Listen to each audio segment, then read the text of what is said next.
Hey everybody, welcome back to Feed the Beast. I swear to God, we will not be doing more with the Agriplex, but we have to do a little bit today. I feel like we've spent almost every episode on this, but we're going to stop today. Today's the final thing we're going to do with this, and we're actually going to work on some other stuff while we're here too. I have some other plans for today. But I've taken out all of the engines at the back here. The fans are still there. Here's the problem. The steam engines produce too much force. Also, I put this in. Just drawbridges. Flip the switch. They all retract. Flip the switch again. Out they go. Put a little covered roof on this thing. But here's the problem with the engines. They have too much force.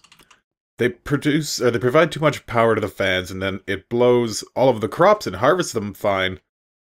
But it doesn't matter what I do at the back here. They're going to be, you know, the items are going to be glitching through the blocks. They're going to end up piling up here or down below. If we go down below,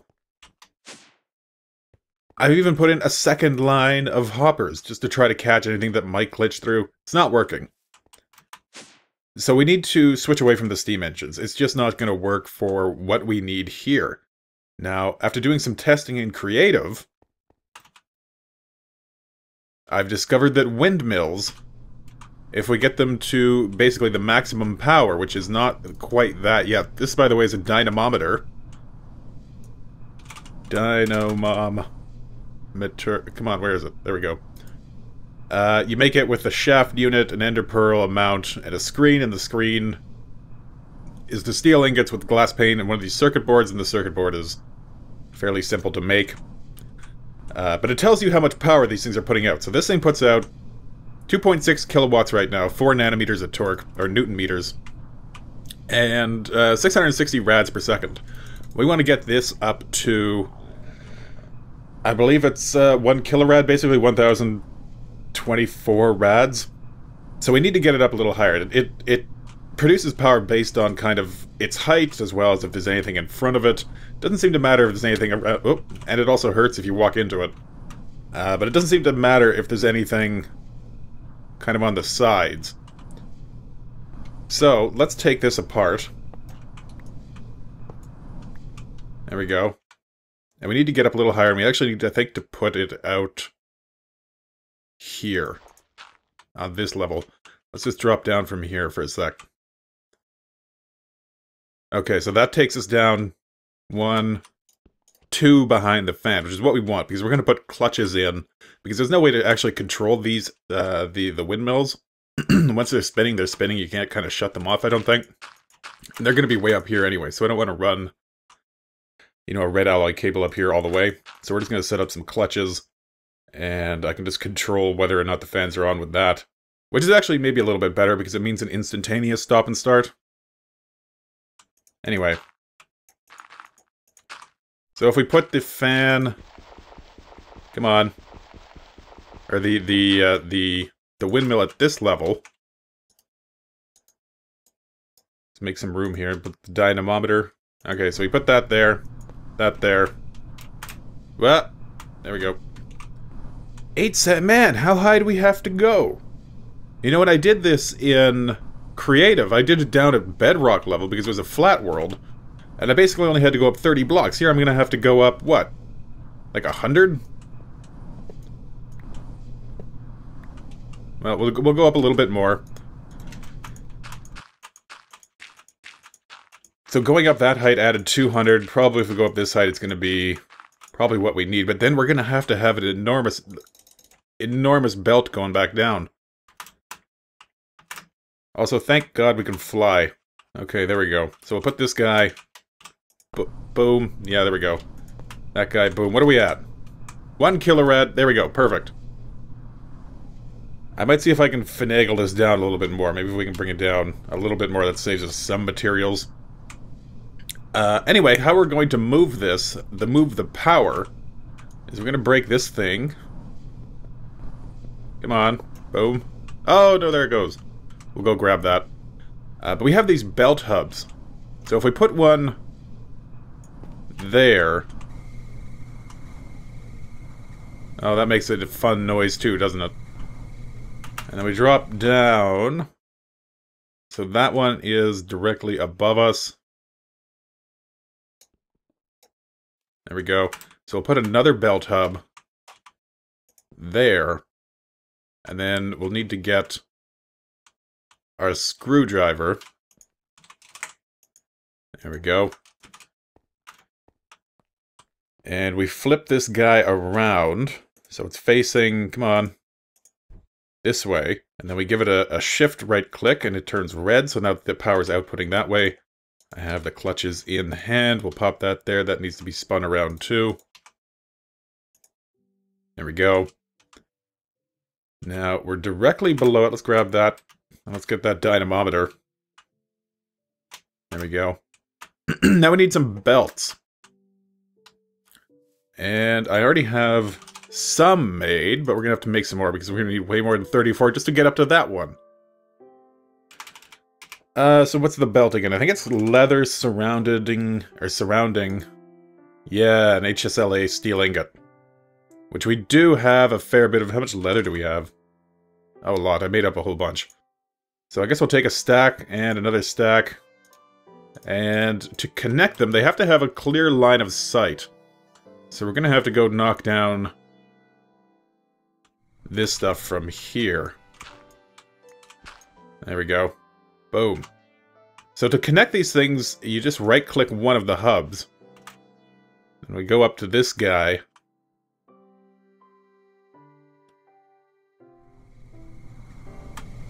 Boom. And then the belt appears. So we're going to have to run 15 of these guys up and down. There we go. Belt's still there. So now nothing is going through that that clutch because we don't have. Let's get some red alloy wire here. We don't have the clutch turned on. And do I have any blocks? I have 2 blocks. You know what? Let's get some cobblestone. We'll work with that for the moment. And then we'll slip down here. Man, did that use 62 of those belts? Good lord. Okay. So we need to get to that clutch. And of course, that's all filled with water right there.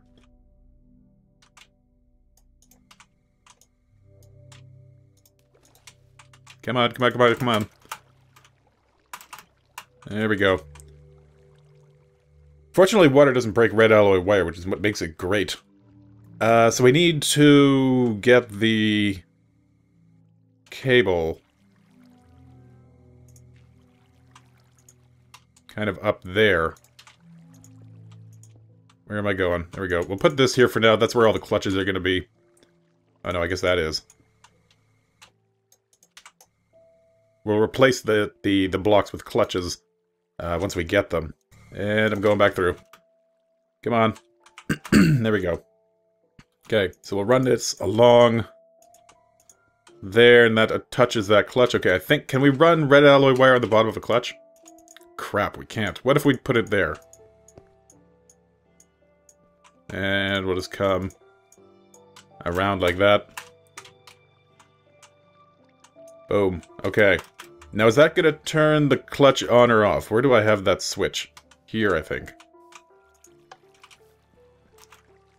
Now, that clutch should be active now, hopefully. It is, and the crops are being blown, so they are being harvested. So that is basically exactly enough force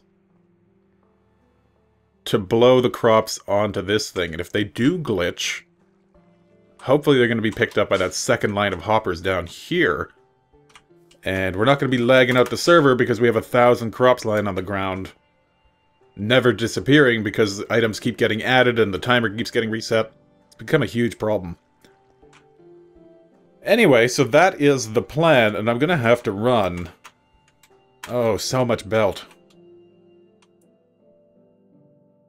All the way up here, we're going to have to set up 15 more of these things, and unfortunately, because these fans take up a 3-block radius, so there's a block there that you can't place anything there, and up there, and down there. We're going to have to kind of stagger them, so we'll have one here, and then I guess we'll go up like there, and we'll put another one there, and then the third one there, and then up and down, up and down, up and down. So I'm going to do that. I'm going to make a whole heap of belts and then run them all the way along, set up the clutches and the red power cable. And once that is done, I will be back. So I'll see you, hopefully shortly. Okay, so I have connected 15 of the windmills up here to... what are these things called again? They are belt hubs. We're going to move away from that because it's kind of loud. And then I have all these belts, 15 belts of 62 or 64 blocks running up and down. Seems to be enough to get the one kilorad of speed that we wanted up there. Then they're connected to more belt hubs down here. They run clutches, which are right under this, controlled by a redstone wire underneath, or red alloy wire. Then we got the fans. It's all blowing everything this way. Doesn't seem to be blowing it as fast as it used to, which is perfect. Everything seems to... I have the 2 rows there now, but everything seems to hit the backstop and stop, rather than glitch through and kind of accumulate up here or down here. So I'm happy with it. It works. It's not going to lag out the server if I leave it running. Perfect. We can leave it alone. We're done. Now if we come over here, we'll look at this in a second, but right here we have all of the stuff that has been coming out of the quarry I set up. Got a lot of aluminum there, but I've got a lot of ferrous ore as well, which I've already transferred to the AE system. And I was looking at what we can do to kind of increase the chances of getting a shiny ingot, which is what I really want the ferrous ore for. And the best way to do it is if you put it into an induction smelter here, one of the ferrous ores with a cinnabar, you get a 100% chance of a shiny ingot coming out. So you're guaranteed 1 shiny ingot per ore, which would be incredible. Now to get the cinnabar, we need regular, the redstone ore itself. If we put that in the pulverizer, we got a 25% chance of getting a cinnabar. Or, if we put it into a fluid transposer, this cinnabar ore from Thaumcraft with gelid cryothium, we get one of the cinnabars we need as well. Now, I'm not using Thaumcraft cinnabar for anything else, and we've got 388 of them right there. So that should get us probably all of the ferrous ore we dug out of there converted as well. But in order to get gelid cryothium, I need to find a blizz. And I have had absolutely no luck doing that. The blizz is like the blaze, but it spawns, I believe, in the overworld, in snow biomes. I don't know if that includes biomes of plenty biomes or not. I've been searching around in the vanilla taiga at spawn, and I've had almost no luck. I was going to make a Mistcraft world with a tundra, but I don't have a tundra. It's like the only biome I don't have. So I don't know what to do there. I guess I'm gonna have to just keep working with the villagers here, see if I can get a tundra biome. That seems to be all that I can do. So that'll be that plan. Other than that, I think we're out of luck. Be nice to get one, though. I've been carrying around the safari net just in case I find one. But what was going on here? Well, we have all of these steam engines hooked up to these shaft junctions. And what these do is the power comes in from this side and this side on all of them. And it accumulates as it goes along. And eventually it runs into this grinder where I've been putting canola from that field right there. And that gets broken down into lubricant. And that is going to be useful for rotary craft. There's a lot of parts that need the lubricant. And if you don't give it to them, they'll eventually break and wear down and stop doing what they're doing. So I think today what we're going to do is set up a kind of automated system for producing a whole bunch of lubricant. I don't know exactly how much we're going to need, but I assume it's going to be quite a bit.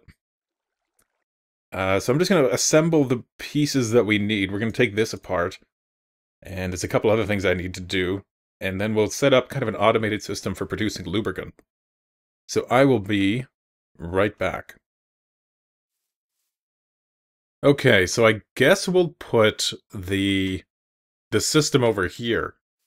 Now there's two parts to it. There's the part that's going to be harvesting the canola, and then there's going to be the part that actually processes it. So let's do the harvesting part first. And for that we're going to need these DC electric engines, and to make those you need the base panel, some redstone, a shaft unit, and the HSLA, sorry, excuse me, steel ingot. Put them in a work table and you get out one DC electric engine, and these things produce 1 kilowatt of power, 4 Newton meters of torque, and 256 rads of speed. The advantage of using them is that we can then use those shaft junctions to combine all of their power up. And then that should produce enough that we can run a fan, just one fan, at exactly kind of the speed we want without having all the spillover. So I guess we'll put that over here, and I may have to turn down the sound because it's going to be a little bit loud. But how do we want to set this up? Which way do we want it to go? Maybe we'll have it going along the back here. So for now, maybe we'll just put it down and get it working, and then I can worry about making it look good at a later date. So let's start putting down the shaft junctions. And I guess we'll have it here. Yeah. So put one shaft junction there. And the green is the input, the red is the output. So that's what we want. We want green on these sides, red coming this way. Oh. And actually, we only need 3 of them, because we're only going to need 4 of the engines. So we'll put one there, there, and there. And then this being the output, let's slap down one of those dyno things, dynamometer. Run some red alloy wire along the sides of these. And get out a lever. Put that there. I'm going to turn the sound off because these things make a bit of an annoying noise. So there we go. So from those 4, each of them outputs... How much here? How much I'd say? 4 Newton meters and 256 rads. So if we look at the dynamometer, we have 16 Newton meters and 256 rads. So the shaft junctions combine the torque as it goes along. And we end up with 4 kilowatts of power. I think this is going to be enough. However, one thing that we want to do here... Oh. Nord's been working on getting some tree farm stuff going. Next thing we're going to need, though, is we're going to need... I'm going to shut this off. We're going to need this diamond gearbox. It's 2-to-1 gearbox. I think the 2-to-1's fine. We might need a 4-to-1. But if we slap that there... Oh, no. Is that going to take damage? Pick it up. Gotta wait for this thing to wind down. There we go. Boom. So this requires lubricant. Fortunately, we have a lot of lubricant. We need to move some of it over here. Let's go grab...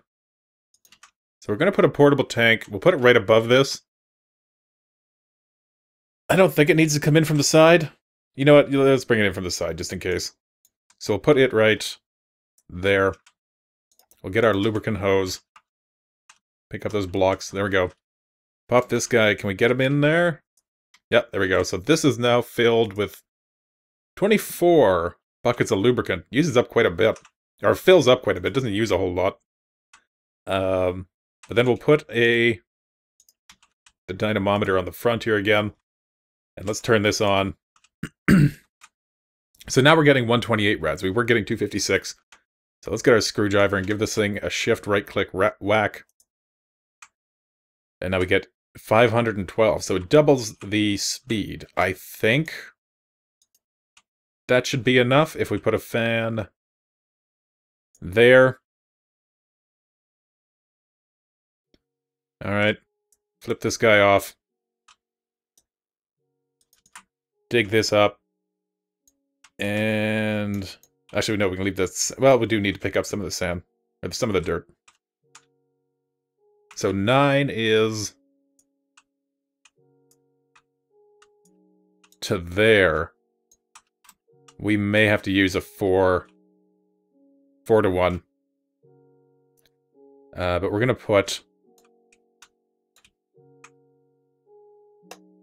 autonomous activators down here so that we can have the canola growing fast. There we go. Let's just grab a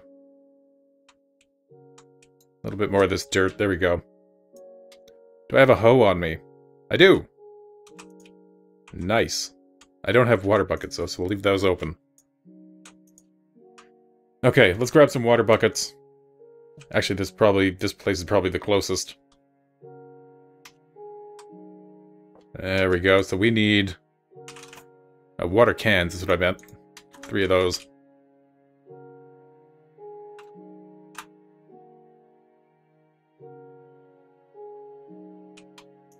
Okay, there we go. Watering can. Oh, watering can. Oh. Watering can. Cover them up. And use the hoe. To there, I think? Yeah. Okay, so let's just check to see if it will harvest all of the canola. And most importantly, if it'll harvest the one on the end. So if we put this there, and turn this on, is it going to harvest the canola at the end? Stop growing plants. We'll take this opportunity while we're waiting to eat. There we go, so that's growing pretty quickly. Almost done. There we go.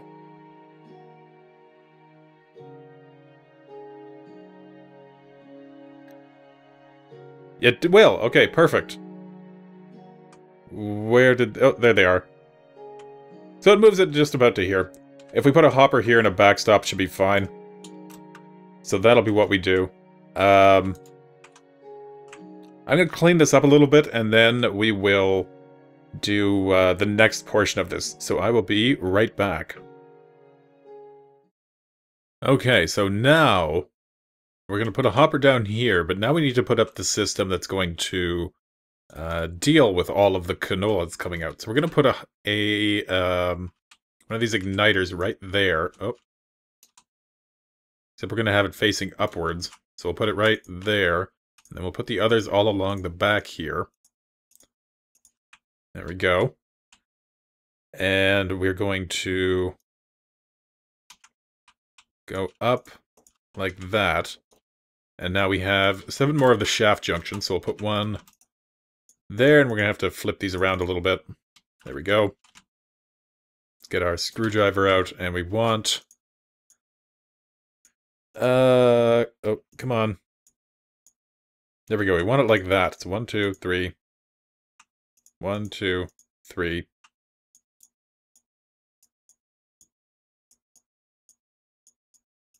There we go. So it'll add up all of the torques going this way, increase the power the whole way along. Let's slap down our steam engines. Oh, wrong way. Oh, we can actually flip them around. So that's fine. We'll just do it like that. Oh, come on. There we go. And we'll get our screwdriver out again, flip these guys around.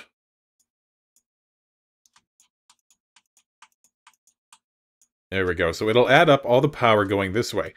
Now, we could put the grinder right here, which is what I had over there, but instead we're going to put the diamond gearbox here, because the combined torque from each of these puts out, what is it? 32 torque, I think? Or yeah, 32 newton meters of torque. And to run the grinder, we need 128. So 32 times 8 is 256. So we only need half of that. So we can use the diamond gearbox to increase the amount of... trade off the torque for the speed. You see, to get the power number from these things, from the engines, 16384 kilowatts is basically 32 times 512. You just multiply the torque and the speed, and that's what you get for the power. So these gearboxes, what they do is they trade off either, 2 units, for this particular one, either 2 units of torque for an increase in speed, well, it would halve the torque, cut the torque in half, and double the speed, or it can cut the speed in half and double the torque. Now, there's also the 4-to-1, the 8-to-1, and the 16-to-1, which do the same kind of ratios. If you do it, the 16-to-1, it will, divide the torque by 16 and multiply the speed by 16 kind of thing. But we're just going to use the 2 because we need the 128 anyway. So that should be putting out the amount of torque that we need. Let's give that a little shift right-click there so that it'll be in the speed increasing method, and then we'll put the gear, or the grinder right at the end. Operation time 54 seconds, or 45 seconds is the default operation time if you provided, I think, with exactly enough power. Or exactly enough torque. We're going to be providing it with double that, so it's going to be half of that, so it'll be about 22 seconds, but then we're doubling that. So I'm hoping each operation is going to be 11 seconds. 11 seconds to process 1 canola seed. Hopefully. We'll find out, I guess, once we get it running here. So now we need to run an item duct from over here.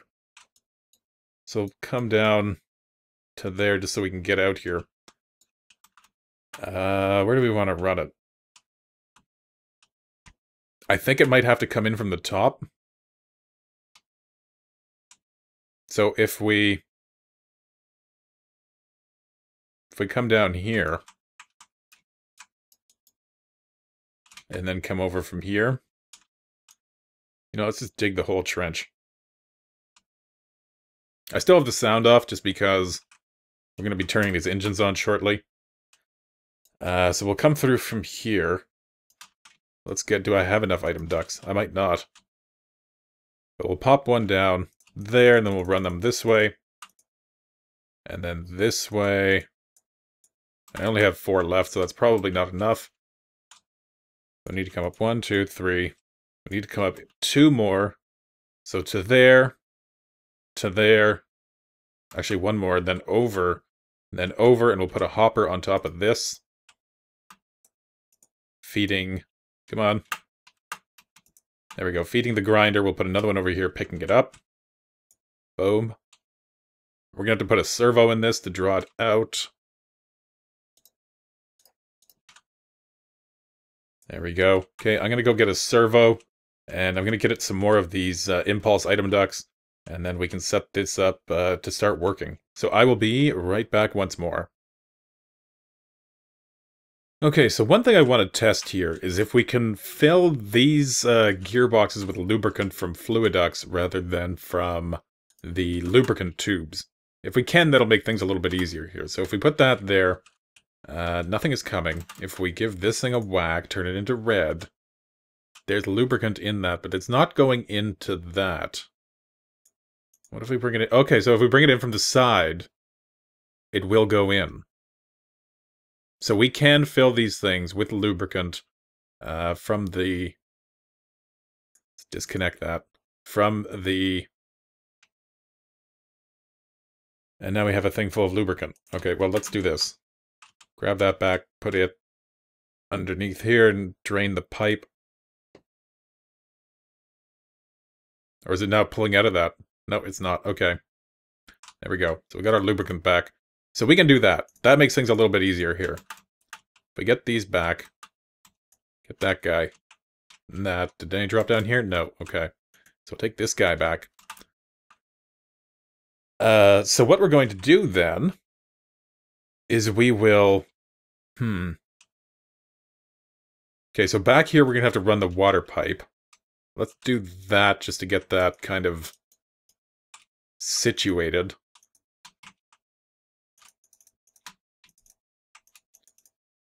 And now we need to run a lubricant pipe. Now it has to come in from the side. This side is already in use. So we'll bring it... I think we can pull from the side of this as well. So we'll bring it like this. And then maybe go straight back through... Or we can go down from there, I guess. We'll go down. Yeah, okay, we can do that. We'll go right down like that. Pop that guy off. And then we'll just follow this pipe around this way. Now we gotta go around this. Actually, let's go around this side. Like that. Now, is that going to interact with the autonomous activator? No, it's not even there. Oh no, there it is. Okay, so we'll go back there. Now let's get in behind it. We'll just dig our way along. This makes things a lot easier. If we can just use the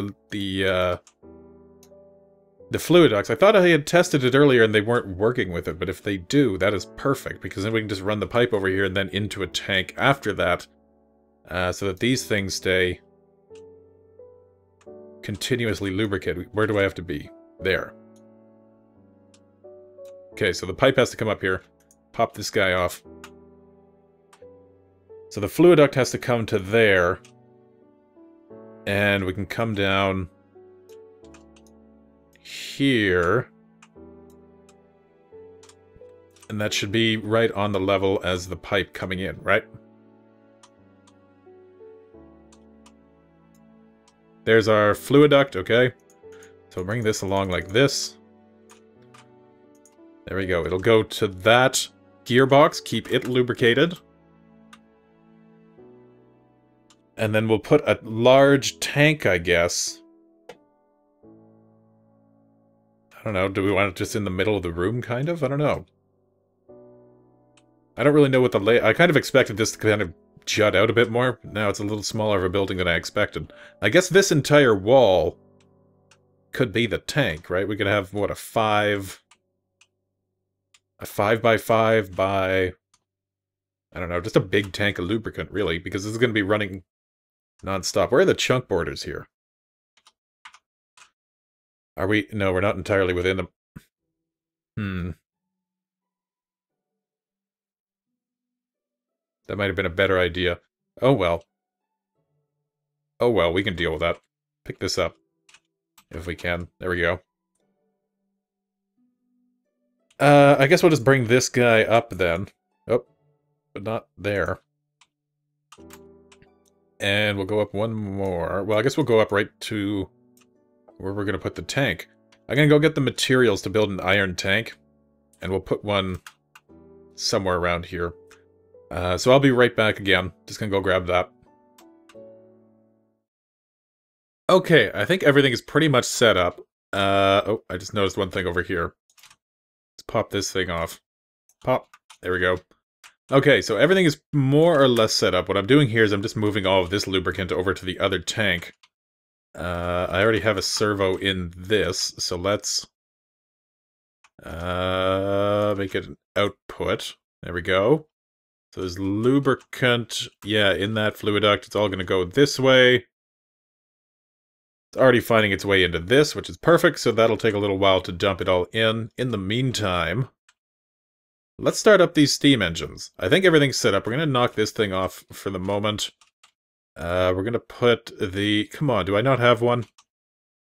There's one. Let's borrow this dynamometer. I'm going to leave the one here, I guess, because now it's kind of an integral part of the system. Just because I didn't put anything in between it there. We'll put this right here. And let's see what this thing's output actually is here. Let's flip it on. They're all getting watered up. It'll take a second for that to start going. But I think everything is set up properly. So I have the pipe coming up over here now. It passes both of the lubricant requiring parts. Then it goes into this. And we have 2.8 million storage units there, so that should be more than enough. How are these doing? They're heating up. I forget where it needs to get. I think it needs to get to about there before they turn on.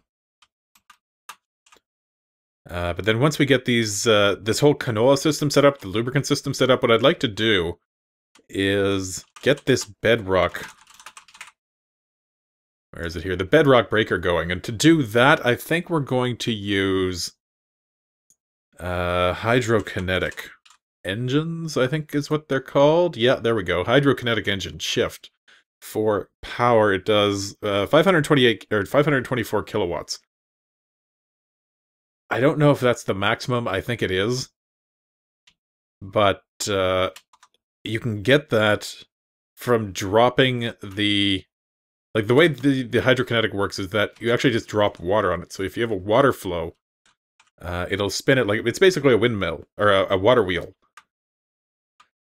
If you drop the water by 64 blocks, I think that's the maximum power you can get out of it. And it's fairly significant when you have that kind of a drop. So we're going to use multiple of them to power a bedrock breaker, which can actually break bedrock. And then we can make things out of the bedrock, like these shaft units.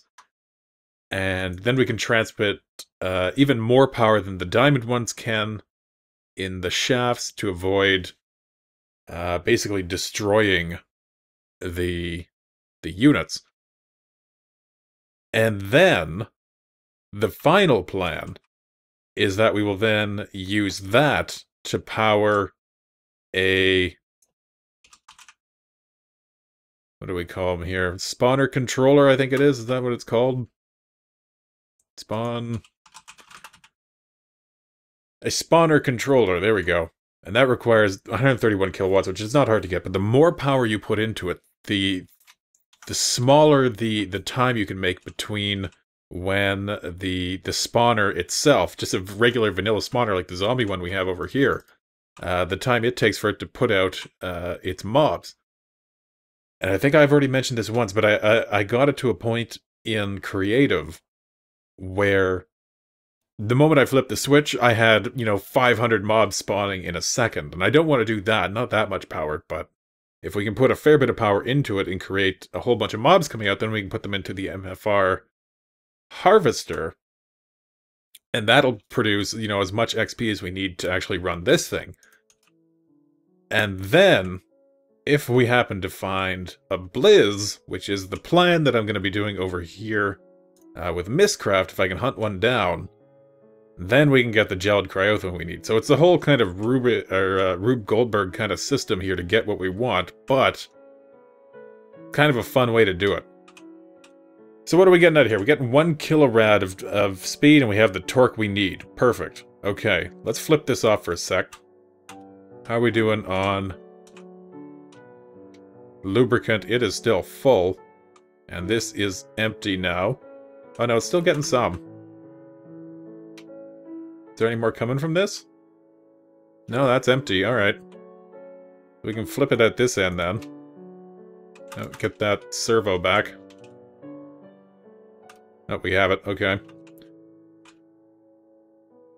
There shouldn't be any more lubricant coming through this pipe. So we'll flip it. Break that part there. There we go. And we'll take this thing off. There we go. We'll put our grinder back in. And why is it not getting power? Oh, did we... Oh, right, we turned that off. So how much power is it getting now? What is its speed? Or what is its work time? They cool down fast, don't they? We just flipped that and now it's already stopped. It seems to have lost a lot of its heat.